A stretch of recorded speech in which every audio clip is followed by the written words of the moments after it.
Olá, pessoal! Sejam todos bem-vindos a mais um episódio do nosso podcast. Se você ainda não curtiu o nosso canal, se inscrevam no Espaço Terapêutico Cíntia França, dê um like e compartilhem também com outras pessoas. O nosso tema de hoje é intervenção motora no transtorno do espectro autista e na síndrome de Down. O meu super convidado de hoje é o Rodrigo Brivio, educador físico. O Rodrigo, ele possui alguns espaços no Rio de Janeiro, Brasília e futuramente agora em Goiânia. Muito obrigada, Rodrigo, por ter aceitado o meu convite. Eu que agradeço o convite, né? É um prazer enorme a gente ser reconhecido por aquilo que a gente há alguns anos faz, daquilo que há alguns anos a gente tanto se dedica, a gente estimula outras pessoas a fazerem igual e, consequentemente, beneficiar cada vez mais e mais pessoas através daquilo, mais uma vez, que você tanto se dedica. Perfeito, Rodrigo. E até assim, eu acompanho já o seu trabalho há alguns anos, falei que eu quero trazer você para capacitar minha equipe também. Admiro muito o seu trabalho e acredito que vai ser um bate-papo bem proveitoso. Eu queria saber, Rodrigo, até como essas pessoas que eu vejo assim, até vocês costumam fazer uma live diária, logo no período da manhã, eu tento acompanhar. E eu vejo adolescentes, adultos com TEA, síndrome de Down, desde os petitiquinhos até os maiores. Eu queria saber até como esses pacientes chegam até vocês. É por indicação médica? É pela mídia? Como que seria?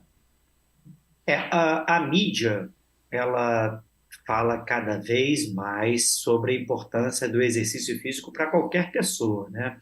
E isso é importantíssimo ser dito antes de qualquer assunto. E não é porque essa pessoa apresenta uma síndrome, apresenta um transtorno, vai ser diferente, né? O exercício físico ele vai trazer benefícios fisiológicos, ele vai trazer benefícios comportamentais para qualquer pessoa. Por isso que eu posso aqui até compartilhar, antes você estava querendo saber sobre o meu currículo, aquilo que eu fiz, onde eu fiz, eu vejo como algo muito natural aquilo que eu faço, por isso que no meu entendimento, um bate-papo como esse, o que precisa ser estimulado, incentivado, inicialmente falando, é que, independente dessa pessoa apresentar, não de uma forma negligente, um diagnóstico, um transtorno, né, uma síndrome ou algum sinal investigativo, antes de qualquer assunto, é uma pessoa que, não diferente de uma outra pessoa, ela vai se beneficiar dos exercícios físicos, ela vai ter, através dos exercícios físicos, benefícios fisiológicos, comportamentais, ela vai se beneficiar desse remédio natural que é o exercício físico, que o exercício físico pode oferecer para qualquer pessoa.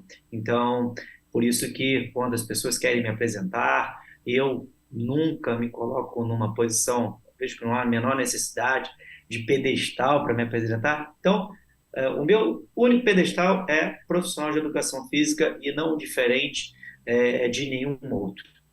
Perfeito, porque eu vejo assim, as pessoas, muitos têm o prazer, a satisfação, né? Eu sou mestre, eu sou doutor, eu sou especialista, e eles gostam mesmo de pontuar. Até quando eu falei para você, não, sou educador físico e ponto. Então, assim, sensacional. Acho que até a nossa conversa anterior da gravação, que é aquilo, né, de nós estarmos buscando e fazendo aquilo que a gente gosta, aquilo que a gente consegue até proporcionar para a vida do outro, com aquilo que de bom que a gente realmente saiba fazer, porque eu acho que isso o retorno ele vem sem a gente esperar e assim as coisas elas vão acontecendo de uma forma muito positiva até do jeito até que você colocou.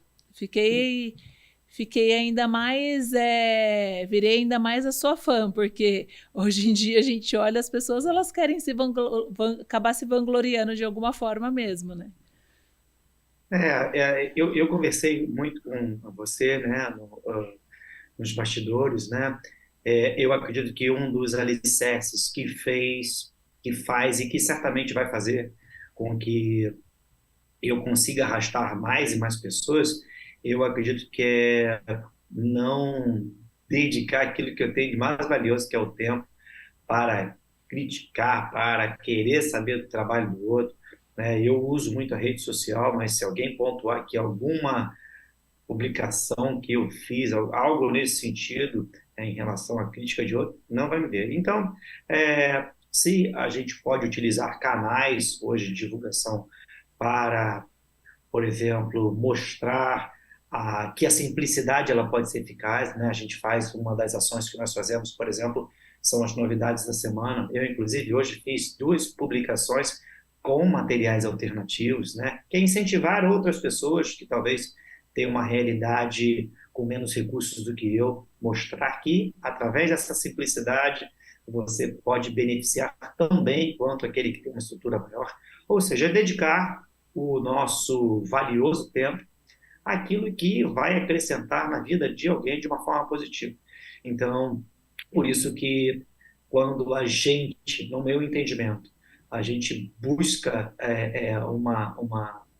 mostrar à frente de qualquer coisa, os nossos títulos, com quem a gente, eu digo assim, com quem você jogou, né? Aí você, dessa forma, você já coloca ali uma blindagem que impede aqueles que estão começando, por exemplo, em buscar um suporte com você, em precisando de um auxílio que possam te procurar, então o cara já fica com medo, então eu não vejo dessa forma, eu vejo como algo muito simples aquilo que eu faço, eu vejo que esses resultados não estão atrelados só ao conhecimento, muito pelo contrário, eu acho que o conhecimento ele é uma parcela não maior do que o comprometimento, do que a disciplina, do que as abdicações, né? Porque tem muita gente que vê como sinônimo de de uma pessoa bem-sucedida,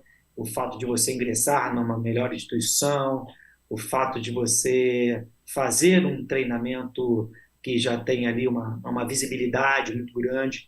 Se essa pessoa não é dedicada, se essa pessoa não é comprometida, se essa pessoa não sabe que ao longo da sua jornada, ao longo da jornada de todos os vitoriosos, é uma jornada de muitas renúncias, né? Então, é exatamente assim que eu vejo a minha jornada e é exatamente isso que eu busco mostrar para as pessoas, que não é só esses resultados que hoje a equipe Rodrigo Brívio ela mostra, né, para quem quer ver, eles não estão atrelados somente à capacidade técnica e que essa capacidade técnica ela não tem um percentual maior do que esses requisitos que mencionei aqui. Perfeito, perfeito. Obrigada aí por compartilhar um pouquinho aí dessa trajetória com a gente.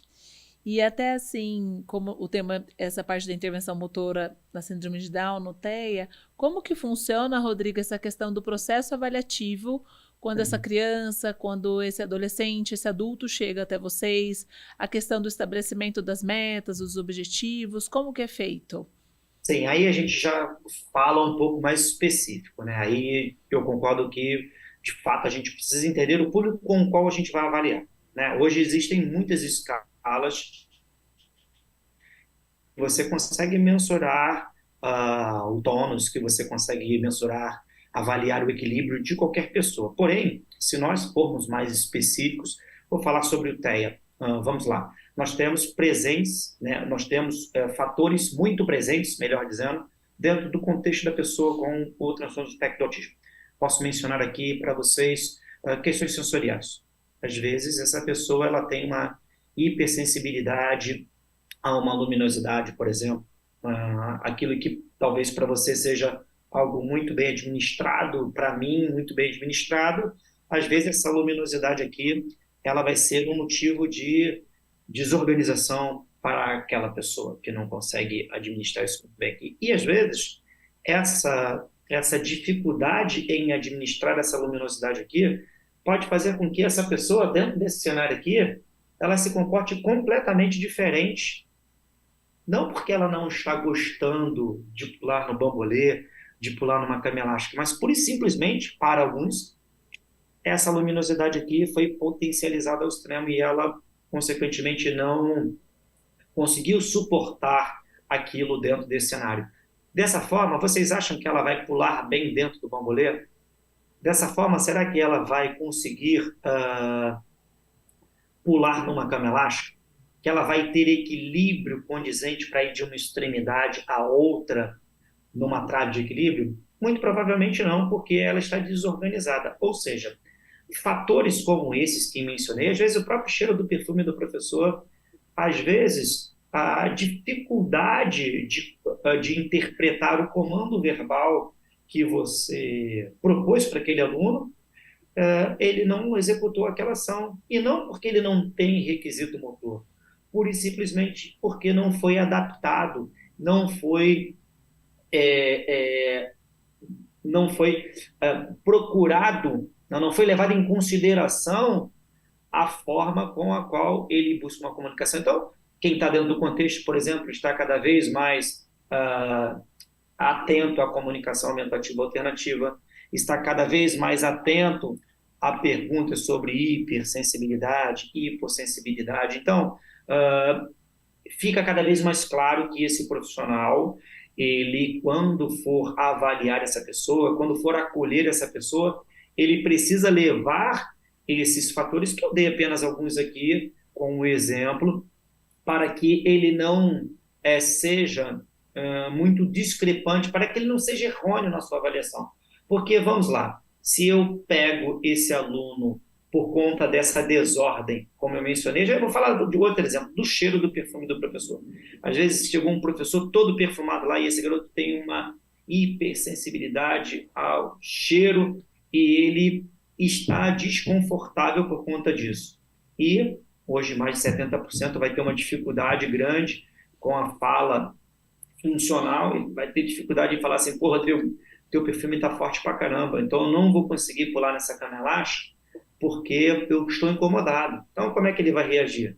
Na maioria das vezes com comportamento, na maioria das vezes com aquilo que muitos acham que é birra, com o que muitos acham que ele não sabe pular. Ele não sabe pular. Nada, às vezes ele não quer pular porque ele está incomodado com algo que ele não consegue te dizer.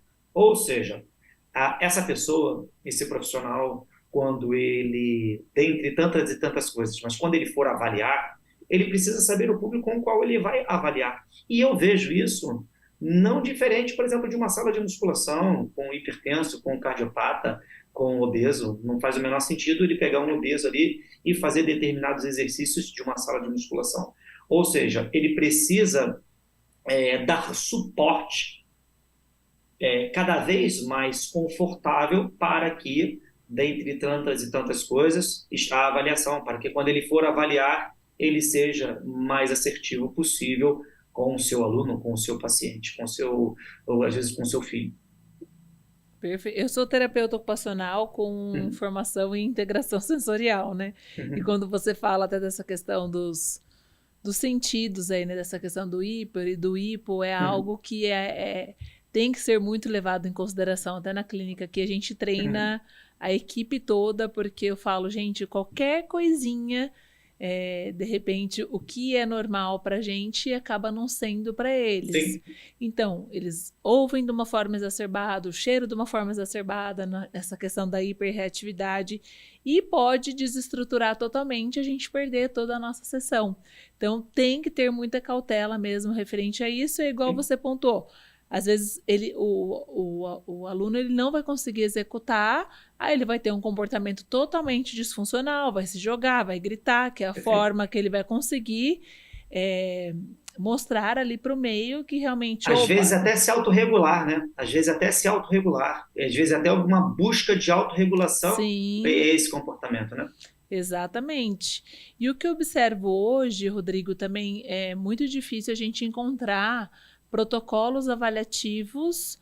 Eu não sei nessa parte da intervenção motora do TEA, da síndrome de Down, se existem protocolos avaliativos específicos, porque a gente vê muito para crianças típicas. Existe algum protocolo avaliativo dessa parte de intervenção motora para esses indivíduos? Existem muitos, né? Mas eu não fico muito preso a eles. Por quê?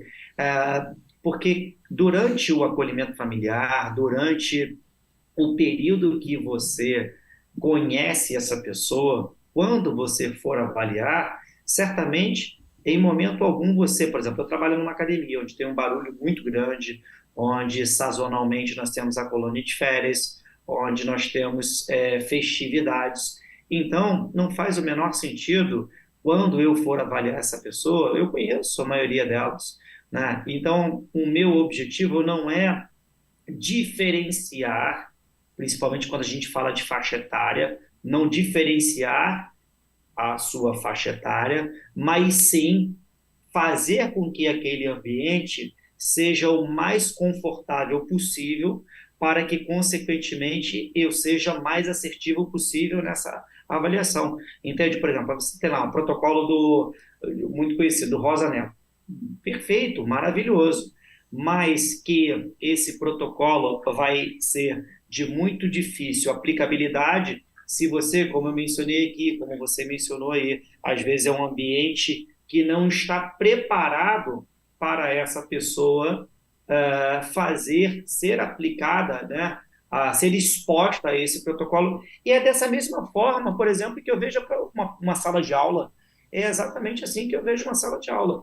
Muitas são as vezes que essa pessoa pode muito bem ser exposta àquele programa de ensino, né, aquele conteúdo em relação à sua faixa etária, mas que é um ambiente tão conturbado para ela e que ela não tem a menor capacidade de ficar ali, mais uma vez, por conta, às vezes, do barulho, por conta, às vezes, de uma simples adaptação que, caso essa pessoa tenha uma mão de obra, né, que é um acompanhante terapêutico, um assistente terapêutico, um mediador escolar, né, para dar, às vezes, um pequeno suporte para ela, ela consegue fazer, né? Mas, enfim, enquanto a gente, né, ver aquilo que vemos ainda no dia de hoje, que você precisa, enfim, segurar no lápis, que a prova tem que ser feita dessa forma e não adaptar conteúdo para essa pessoa, adaptar o ambiente para essa pessoa, a probabilidade das coisas não darem certo, no meu entendimento, é bem grande. Exatamente, até às vezes a gente pontua ali numa conversa com a mãe, ela fala, mas eu não consigo entender porque meu filho não consegue segurar um lápis. Se eu pedir para ele levantar um sofá, ele vai levantar um sofá, mas Exatamente. na hora de segurar num lápis ele não consegue, porque tem essa questão da mensuração, da graduação da força e a intervenção motora, no caso das pessoas com TEA, síndrome de Down, enfim, tem que ser algo muito bem estimulado, algo muito bem planejado. Esses profissionais realmente têm que saber aquilo que eles estejam fazendo. Hoje a gente vê que o autismo, principalmente, ele virou mercado, onde os profissionais eles se vendem, às vezes é uma formação de um final de semana e já se falam que são especialistas, e isso é bem complexo, então a gente sempre orienta os familiares a buscarem mesmo, a entender um pouquinho mais, até para poder questionar o que está sendo feito com o meu filho, Sim, quais são os sim, seus objetivos, porque entra numa sala, por vezes a mãe fica lá fora aguardando, e aí, o que está sendo feito ali dentro? Então, sim. isso é bem complexo também. Ali os pais têm acesso o tempo todo. Sim, sim. Eu acredito que a sua fala ela pode ser, pelo menos no meu ponto de vista, complementada com o bom senso, né? Por exemplo, se Sim. nós ficarmos presos, não que eu seja contra, tá? Jamais eu quero ser negacionista, jamais. Mas vou fazer uma pergunta para você e você fique bem à vontade para discordar. E quem está nos assistindo aqui também. Vamos lá. Vou simular aqui um protocolo, tá? Então, a gente tem que chegar aqui com a pranchetinha, vamos lá, o fulaninho, ele tem duas chances para pular dentro do bambolê. Vamos lá, Rodrigo, pula dentro do bambolê. Olha lá, pliometria, lá com os pés juntos. Legal. Não executou a primeira vez. Rodrigo, você tem mais uma chance, pula dentro do bambolê. Nada do Rodrigo pular. Legal, aí vamos para a próxima bateria de teste. Aí daqui a pouquinho, quando ele vira para a próxima bateria de teste, o fulaninho, o Rodrigo, sai pulando igual um coelho, às vezes num movimento estereotipado, às vezes porque viu o algodão doce lá do outro lado da rua. A pergunta que eu faço a você e a todos vocês, ele pula ou ele pula? Pula. E a mas gente se não tem seguir o protocolo, ele não pula. exatamente. Entende? Isso Então, e o score dele vai acabar dando abaixo, porque naquele momento exato ele acabou não pontuando. É isso que eu acho errado também. exata, não, eu não acho, eu tenho certeza. Eu, Rodrigo, tá? Eu tenho certeza. E exatamente como você mencionou. Ah, ele precisa melhorar muito o tônus da região das mãos, porque ele está hipotônico, ele não segura um lápis. Ele não tem prazer em segurar esse lápis, às vezes ele tem uma praxia e ele percebe essa dificuldade que ele tem com algo que é o tempo todo ali forçado a fazer, segurar esse lápis. Aí ele vai lá e pega aquele sofá e levanta. Pode ser o que for. Falta de tônus no lápis. Ele não segura porque ele não quer, ele não está motivado para segurar o lápis. Isso acontece o tempo todo no ginásio. Se a gente recebe o laudo dessa pessoa, não, precisa melhorar muito o tônus da região dos manos, está atrapalhando muito porque ele não consegue segurar um lápis. Aí você vai lá e esse garoto pega uma bola de medicine ball de 5 quilos. Né?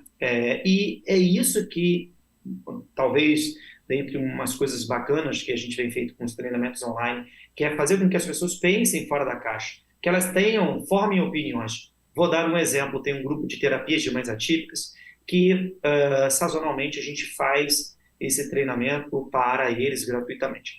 E aí, quando a gente abre a pergunta, veio uma dessas. Rodrigo, eu gostaria muito que você pudesse passar exercícios, porque o meu filho, quando segura no lápis, ele chora muito de dor, ele está chorando muito de dor. Então, assim, se eu analisar esse cenário, imaginemos aqui um iceberg, somente acima da superfície da água, eu tenho milhões de exercícios que eu poderia passar para ele melhorar ali, né, a região de tônus tônus da região das mãos. Mas, por que eu dou esse exemplo para fazer com que as pessoas pensem fora da caixa? Porque eu não posso ficar somente limitado a isso. Aí eu fui procurar saber como é que era a vida desse garoto. O que ele faz? Ele acorda, ele vai tomar café da manhã. O que ele come? Cereal. Ele come sozinho? Ele come sozinho. Pô, então, ele come com talher? Como é que é? Sim, ele come com talher. Chora? Não, não chora. Opa, aí eu já pontuei uma coisa. Pô, o talher ele não chora. É a minha pegadinha aqui da mão. Pô, só que o cereal é muito mais gostoso, às vezes, do que um lápis. Né? Legal. O que ele faz depois? Não, a gente tem um tempinho para terapia, então eu uso a previsibilidade e eu coloco ali a previsibilidade e deixo ele jogar um pouco videogame. Opa, como é que ele joga videogame? Não, ela deve ter achado assim, pô, cara chato. Né? Não, mas como é que ele joga videogame?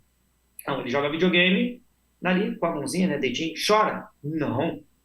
Depois ele vai para a terapia, segura a caneta, chora. Ó, pode ser tudo, menos esse choro, menos de dor que ele esteja sentindo ali, cãibra, cansaço, não é. Ele está motivado para fazer aquilo dali. Então, assim, posso te passar milhões de exercícios que não vai acabar aquele tipo de comportamento, entende? Então, esse exemplo é claro pelo menos para mim, de que nós, enquanto profissionais, né, tidos como, vamos lá, tá, não que eu me ache, especialistas, a gente precisa pensar fora da caixa. Não é o exercício, não é esse exercício que vai ser bom para qualquer pessoa, né? Não, por isso que a gente, o tempo todo, busca esclarecer para todas essas pessoas que procurem entender como é a vida dessa pessoa, por que você vai estar fazendo aquele exercício. Aquele exercício ele pode ser bom para um, pode não ser bom para outro, porque, mais uma vez, remete àquilo que eu falei lá no início. Antes do diagnóstico, tem a pessoa que tem uma vida, que tem uma família, e todas essas variáveis vão influenciar diretamente na sua prescrição de exercícios, na sua avaliação, no seu acolhimento familiar, que você vai ter que ter para essa pessoa ser recebida em seu espaço. E não é mais ou menos, é exatamente assim que eu vejo e que eu conduzo hoje aqui, junto, obviamente, com todos os profissionais da equipe Rodrigo Grigo. E assim, até quando estabelece as metas, os objetivos, geralmente vocês, a assiduidade em questão são 1, 2, 3, todos os dias na semana. Ele tem uma projeção até depois que ele atingiu determinado marco ou não, isso é independente? Como que funciona? Sim, posso responder posso trazer algumas respostas para essa sua observação. Né? É sabido que a atividade física ela é importante desde o primeiro dia de gestação até o último dia da nossa vida, né? Para qualquer pessoa. Se a gente for ali, por exemplo, pegar estudos que falam sobre a importância do estímulo nos 1.000 primeiros dias, né, desde que o óvulo foi fecundado até o último dia de vida dessa pessoa, é, é cada vez mais claro que, enfim, desses casos, né, com esses casos extremos, a educação física ela vai trazer benefícios para qualquer pessoa e, mais uma vez, não vai ser diferente se ela apresenta alguma deficiência ou não. Esse é o primeiro ponto. Em relação à prescrição dos exercícios, é exatamente como eu penso em relação à funcionalidade. Uh, Vamos lá, nós temos atrasos de marcos de desenvolvimento muito presentes dentro do nosso cenário de atendimentos, né? Isso porque o autismo, síndrome de Down, por exemplo, ela muitas são as vezes que carrega consigo algumas comorbidades, né, como apraxia cinética motor, ideal funcional, ah, enfim, a hipotonia muscular muito presente no diagnóstico da síndrome de Down. E isso faz com que esses marcos de desenvolvimento, às vezes, eles sejam pulados. Essa pessoa, às vezes, não engatinhou, ela andou direto. E, dentro desse cenário, esse professor também precisa ter muito bom senso. Hoje, inclusive, respondi uma aluna nossa de mentoria a respeito disso. Rodrigo, ele está andando, o meu aluno, ele tem 2 anos e 8 meses, e eu recebi o relatório da família que ele não engatinhou. Porém, essa marcha dele é uma marcha muito ainda desengonçada.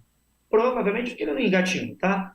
E aí, Rodrigo, o que que eu faço? Eu volto ao marco de desenvolvimento do engatinhar ou eu lapido essa marcha interna? Eu disse a ela, essa decisão ela precisa ser tua, mas leve em consideração sempre o indivíduo.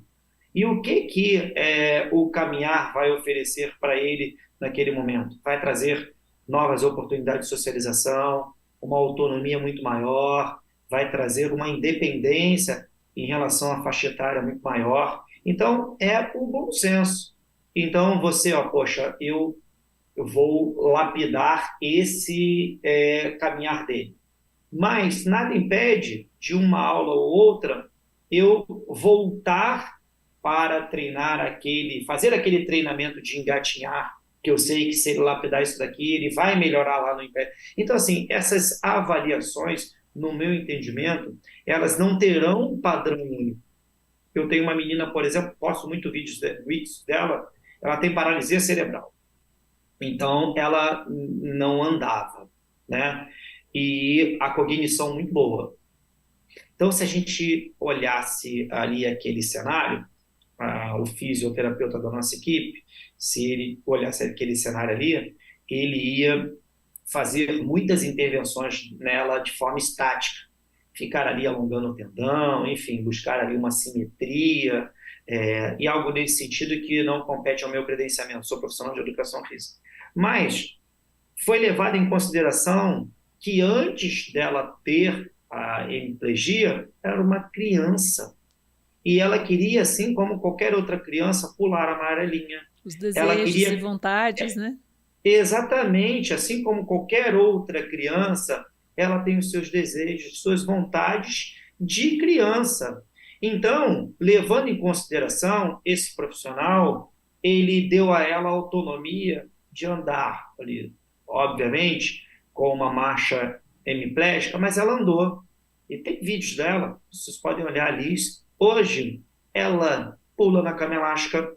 Hoje, ela consegue andar, ela andou numa trave de equilíbrio, que foi a novidade que nós fizemos na semana passada. Ou seja, a gente não só deu autonomia para essa pessoa, mas a gente impactou na autoestima dela, a gente impactou no processo de socialização dela, que a Liz hoje tem autonomia para socializar, porque ela anda. E aí, quando nós buscamos e conseguimos, né, obviamente junto com toda uma equipe que ela tem, mas quando nós conseguimos essa conquista dela, nada impede, que é o que acontece, da gente fazer um dia uma aula um pouco mais, entre aspas, parada, uma aula um pouco mais pontual nas especificidades ali do membro que pode ser alongado, volta e meia ele está com a calha, entende? Mas que nunca fiquemos presos ao diagnóstico. que nunca fiquemos presos somente àquilo que a literatura vai mostrar para nós, não de uma forma negligente. Precisamos sempre levar em consideração todo o cenário dessa pessoa, que eu sou repetitivo na fala, antes de qualquer diagnóstico, existe uma pessoa e isso precisa ser colocado, né, antes de qualquer início de intervenção. Perfeito, até fazendo uma colocação mais dentro do conteúdo escolar, por exemplo, né? Quando eu ia muito em escola fazer as orientações, eles ficavam muito preocupados com essa questão de adaptações. E aí essa questão, por exemplo, fração, equação, aí eu parava e falava assim, isso vai ser funcional para a vida dele? Não vai. Para mim, para mim não foi.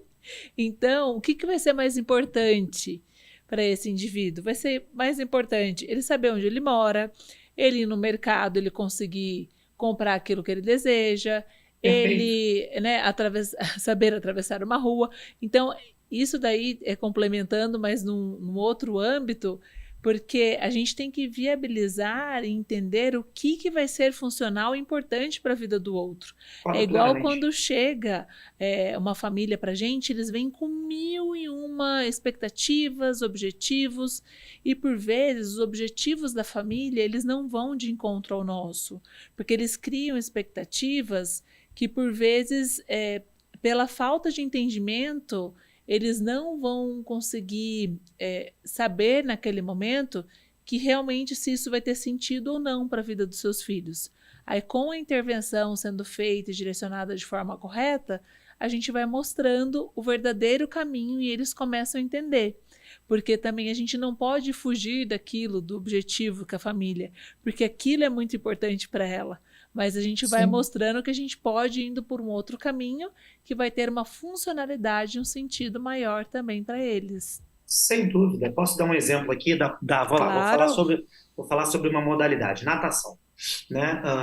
A pessoa chega, ele é indicado para natação, e ele chega lá, esse professor, ele não apresentou ali durante diversos meses nenhum tipo de nado que a gente está acostumado a ver, né? Nas Olimpíadas, nas competições, nado crawl, nado peito, nado costa, borboleta, e blá, blá, blá. Não está acostumado.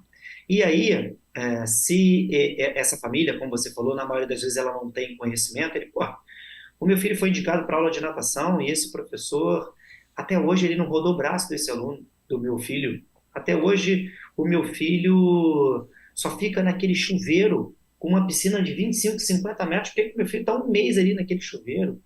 Ou seja, o pai, que na maioria das vezes ele é leigo, ele não tem conhecimento, se ele não for acolhido, se ele não for instruído, e aí é o papel do gestor do espaço, aí é a importância do gestor do espaço, né? Porque a gente está falando de pessoas que às vezes vão ter dificuldade no sequenciamento dessa ação motora, de sentar numa borda de uma piscina, de pessoas que vão ter disfunções executivas que podem levá-las ao risco de vida, por exemplo, num clube no final de semana, que ele corre e pula dentro de uma piscina. E o que é mais importante? É fazer com que ele gire esse braço, porque o pai alimentou essa expectativa, ou que ele tenha uma apneia condizente, né, uma apneia necessária, caso ele pule dentro de uma piscina, ele consiga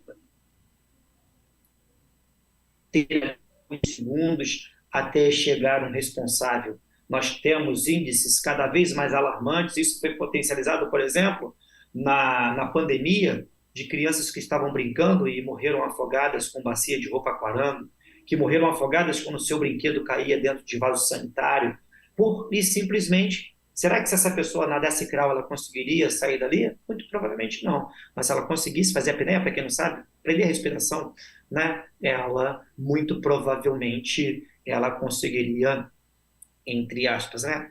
Se safar daquela situação. Mas esse pai só vai ter acesso a essas informações quando a gente esclarece esses assuntos que são de suma importância, às vezes até mais importantes do que essa pessoa nadar, posso falar do futebol, e a mídia também potencializa muito isso, não sei se vocês concordam, né? Vamos lá, vamos falar do futebol, que o Messi é autista. O Messi é autista, e aí o pai recebe, às vezes, o diagnóstico do filho, ele vai no futebol, né? Vai ser o Messi. Acontece muito isso, mas às vezes essa pessoa tem uma hipotonia muscular, ela tem um problema em suas praxes, né? Você, como terapeuta ocupacional, sabe muito melhor do que eu, que às vezes ela não consegue colocar a meia dela ainda, entende? E ao mesmo tempo você não pode, ou você não deve, você não vai jogar esse balde de água fria no pai, mas ao mesmo tempo você precisa mostrar uma outra realidade, né? Uma outra necessidade que certamente vai dar suporte a ele, como você falou, de autonomia para pegar um ônibus, para saber, enfim, fazer com autonomia suas situações, né, de vida diária, quer botar uma meia, quer botar uma cueca, quer escovar o dente sozinho. É exatamente assim que eu vejo o meu trabalho, que eu vejo o seu trabalho, cada um dentro do seu credenciamento, é exatamente assim que eu vejo o nosso trabalho. Perfeito, e é isso mesmo, né? Porque quando a gente mostra, a gente acalma o coração, que as coisas vão acontecer e eles vão se acalmando, que eles chegam com aquela agonia toda, com aquela, Sim, né? Então, assim, quando a gente vai mostrando, eles acalmam. E sim. essa parte da natação eu entendo também, porque aqui a gente tem também a modalidade de natação terapêutica, convencional, enfim, e às vezes os pais eles chegam, eu quero já, não pode inserir já num campeonato? Aí o professor chega, calma, que tem outros pré-requisitos que a gente vai Exato. trabalhar e vai ter um momento. Então, assim, é uma coisa de cada vez, assim, e hoje em dia a natação até para criança, né, também tem uma filha de 3 anos, eu coloco a nível de questão de segurança, é isso que eu penso, eu não quero nem que ela se torne uma nadadora, mas é aquilo que você falou, se caiu ali, opa, eu vou bater a mãozinha, o pezinho até, Exato. né, vou fazer a apneia, então isso é de extrema importância e muitas pessoas acabam não enxergando dessa forma. Exato. Eu tenho uma história interessante que ela linka muito aqui o nosso bate-papo, tá?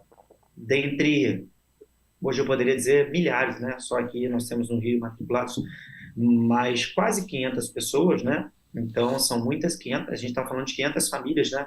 Uma equipe de quase 30 profissionais aqui no Rio de Janeiro.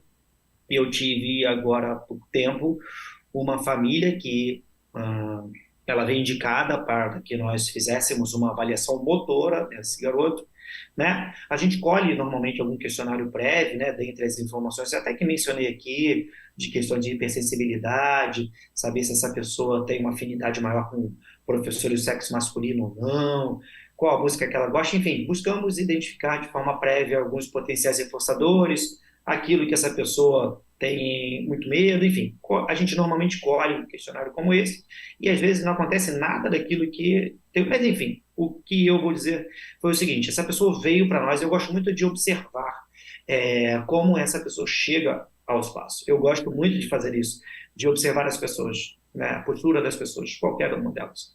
E esse menino, ele veio amparado com aquela que eu sabia que era a mãe, que era a pessoa que estava fazendo um contato comigo, e uma outra pessoa que eu não conhecia, um homem bem grande, e esse garoto é um pré-adolescente, e ele veio na minha direção, né, estava distante ainda, mas os dois que estavam, cada um de um lado dele, estavam numa posição de defesa, né, numa posição de defesa. E eu não entendi muito bem aquilo, eu não sabia se ele tinha ficado chateado, às vezes, com a catraca da recepção, enfim, não entendi muito bem, mas eu vi que era uma postura de defesa. E eles chegaram ali, o ginásio, quando soltaram, né, ou se descuidaram ali para soltar o tênis dele para ele entrar, o primeiro movimento dele foi com a cabeça para tentar agredir, não sei se ele ou ela. Depois a gente foi identificar que ele era o motorista, a segurança desse menino, enfim, era aquele que ajudava a fazer esse deslocamento. E quando a gente soltou esse garoto dentro do ginásio, normalmente eu trago a família para dentro do ginásio, né? Procuro entender quem é essa pessoa que está chegando. E a única conduta que nós tivemos foi de protegê-lo e se proteger. Né? O ginásio, se vocês repararem, ele é todo acolchoado justamente por isso, para trazer segurança. E esse garoto, todas as vezes... E eu não entendi aquele movimento. Quer dizer, eu não sabia o motivo pelo qual ele estava acontecendo. Se era um comportamento de atenção, se às vezes ele quis um doce lá fora, a família não deu, mas que era um movimento, né? Era uma ação onde eu tinha que ter cautela para não me machucar. Na verdade, não era nem eu estava conversando com a mãe, o professor, né? Era a equipe. E a família saiu dali, ela veio buscando uma avaliação motora. E eu disse a ela, né, obviamente em termos um pouco mais técnicos, mas que naquele momento não haveria a possibilidade, não teríamos necessidade, não teríamos como prioridade aplicar um protocolo motor para ele. E ela ficou indignada, ela foi no conselho, ela fez uma queixa no meu Conselho Regional de Educação Física, porque é um absurdo um profissional de educação física não aplicar um protocolo motor daquele garoto, né? Então, assim, se a gente analisa essa queixa, essa tirinha, imagina só, sai uma tirinha no jornal, né? Mãe processa Rodrigo Brígio porque não fez uma avaliação motora. Todo mundo fez, caraca, cara, filho da mãe, o cara não avaliou. Mas se a gente vai buscar enxergar abaixo da superfície da água, aí eu pergunto para você, você pode ser bem sincero, haveria possibilidade da gente aplicar algum protocolo motor nesse garoto? Não tem nenhuma. Não, Totalmente desconfortável ali para ele, né? não existe a menor possibilidade de fazer isso, entende? Então, são casos como esses que nós precisamos o tempo todo veicular nessas conversas aqui. Porque, E às vezes as pessoas elas só vão enxergar, né? Hoje em dia eu falo que as redes sociais elas podem subir como elas podem derrubar, né? exatamente, exatamente, exatamente Até como isso. foi o vídeo, não sei se você chegou a ver dos gêmeos do Zezé de Camargo, que o Zezé de Camargo ele fez alguns movimentos estereotipados para interagir o pessoal, mas descendo a lenha no Zezé, até que a própria mãe se pronunciou. Ela falou: gente, ele foi super gentil com os meus filhos, ele teve total paciência. E aí, essa questão de, às vezes, até as pessoas, elas não sabem como se portar. Por vezes, essas pessoas mais leigas na frente de um indivíduo com TEA, com um nível de suporte maior. Então, foi a forma que ele buscou para interagir, mas de uma forma totalmente carinhosa.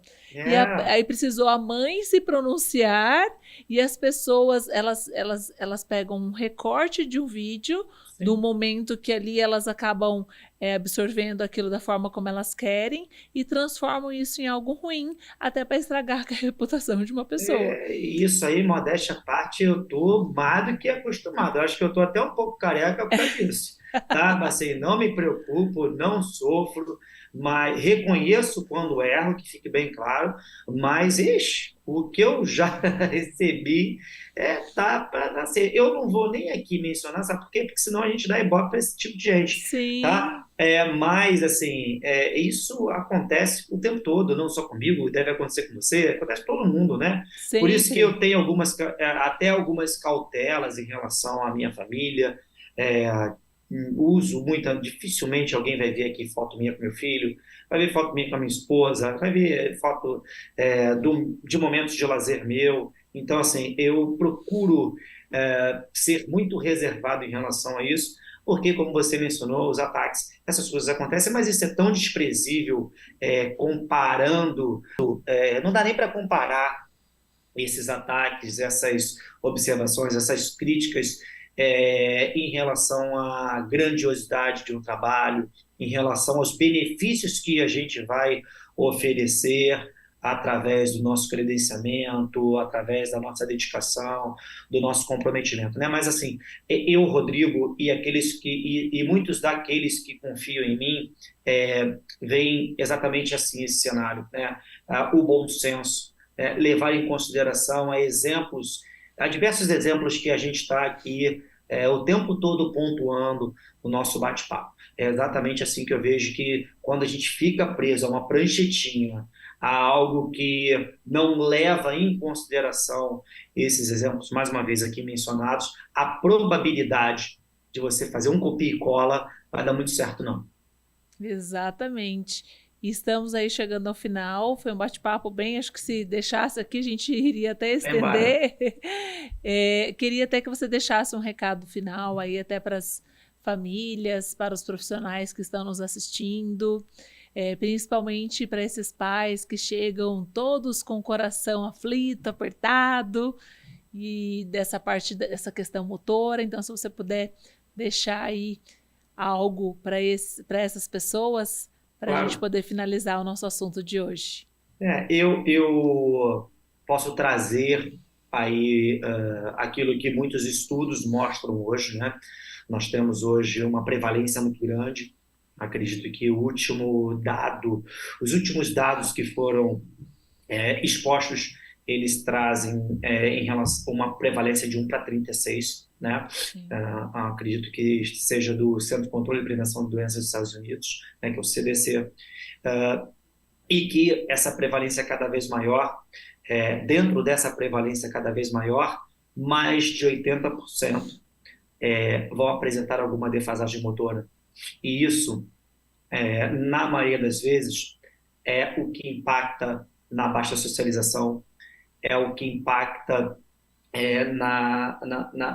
na falta, na dificuldade de autonomia, né? É o que impacta em diversos alicerces que impedem o desenvolvimento cada vez mais satisfatório, né? Então, que eles busquem o exercício físico como uma excelente ferramenta no processo de desenvolvimento dos seus filhos, tá? E para os profissionais, que não fiquem esperando o momento ideal para iniciar alguma jornada, e eu falo isso quando eu digo em relação à estrutura, né? Muitas pessoas veem ali a estrutura hoje da equipe Rodrigo Brito, uma estrutura grande, né? Abrindo cada ano um espaço, enfim. Mas, pessoal, aquilo que vocês veem hoje é algo que já acontece há mais de 20 anos, né?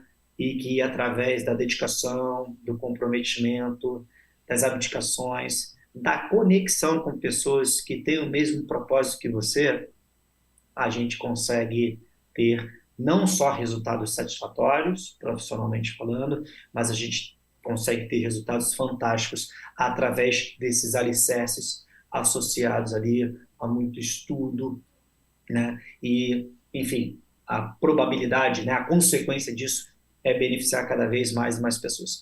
Eu agradeço, tá? Ficam aqui mais uma vez os agradecimentos e a certeza de que cada vez mais a gente vai conseguir aí beneficiar muitas e muitas pessoas. Obrigado. Eu que agradeço, Rodrigo, eu agradeço mais uma vez. Eu falo que podcast é algo novo e são poucas as pessoas que acabam nos dando uma oportunidade. Eu que Igual esses agradeço. dias eu fiz um convite para um profissional, aí a assessora dele falou: Mas quantas pessoas você tem nas suas redes sociais? Aí eu falei, É, ok, eu é, nem entrei é, mais em contato, porque é, é, eu vejo até na semana passada eu estava com o doutor Lucelmo Lacerda, super humilde demais, com uma bagagem imensa, né? Assim como você. é, Então eu falo que a gente tem que ser sempre não é. humilde, aberto o suficiente, É. porque sempre a gente vai ter algo para poder aprender um com o outro, ter Sem essa dúvida nenhuma, troca. sem dúvida, sem dúvida, sem dúvida nenhuma. Mas como eu falei aqui nessa conversa, né, isso é algo tão desprezível comparado àquilo que você vai impactar de forma positiva através da conversa com o Selmo e com tantos outros que certamente aceitarão o seu convite, Sim. que dentre conteúdos técnicos que essa pessoa vai passar aqui numa entrevista, ela vai conseguir transmitir toda a sua humildade, toda a sua honestidade, todo o seu respeito com aqueles que vão também dedicar o seu tempo aqui para assistir entrevistas como essa. Então, muito obrigado, contem comigo, eu estou sempre aí nessa jornada, me dedicando cada vez mais. Obrigado. Eu que agradeço. E se você ficou até o final desse bate-papo sensacional e ainda não curtiu o nosso canal, curtam Espaço Terapêutico Cintia França, compartilhem este conteúdo de muita qualidade e excelência. Muito obrigada e até mais!